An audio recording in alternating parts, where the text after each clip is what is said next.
Lift barang di Margo City Mall, Beji, Kota Depok, jatuh dari lantai 3 ke lantai 1 hingga menyebabkan suara gemuruh yang sangat kencang. Bahkan, beredar kabar bahwa suara tersebut adalah ledakan. Menanggapi hal tersebut, Kapolres Metro Depok, Imran Edwin Siregar, menegaskan bahwa tidak ada ledakan yang terjadi di Margo City Mall. Jadi saya nyatakan sekali lagi, tidak ada ledakan bom, hasil pemeriksaan Gegana, Jibom dan KBR, tidak ada ledakan bom.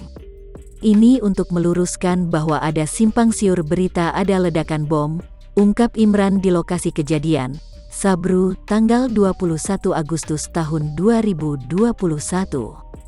Akibat musibah ini, Imran mengatakan bahwa operasional Margo City Mall ditutup sementara waktu.